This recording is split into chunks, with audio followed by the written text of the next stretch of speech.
Un chef d'État africain s'inquiète d'un coup d'État en France et appelle Emmanuel Macron.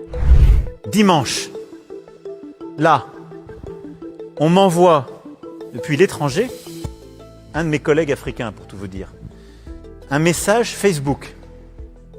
Et il me dit, cher président, qu'est-ce qui se passe chez vous? Je suis très inquiet. On envoie un message Facebook, crise agricole, etc. On voit une journaliste qui est à côté de l'Élysée, etc., qui dit, il y a eu un coup d'État en France, un colonel a pris le pouvoir, etc. Alors nous, ça nous fait marrer.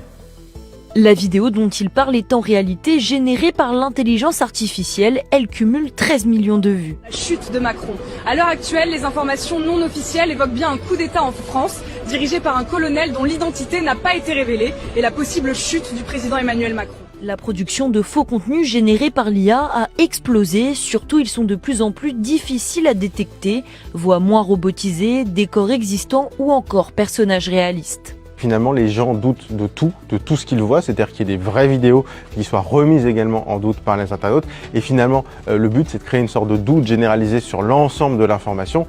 Et on a bien vu ce que ça a créé aux États-Unis en 2020, avec par exemple un doute généralisé sur la réalité du scrutin, sur des fraudes. Les opérations de désinformation ne cessent de se multiplier en France. Emmanuel Macron appelle à une meilleure régulation des réseaux sociaux. La plateforme Pharos s'appelle Facebook. Elle dit, il faut retirer ce truc, regardez, c'est de manière évidente, ça crée le chaos. Réponse de Facebook, ça ne contrevient pas à nos règles d'utilisation. Refus de retrait. Donc, vous voyez qu'on n'est pas équipé comme il faut. Donc, je suis pour un débat libre, ouvert, mais ces gens-là se moquent de nous.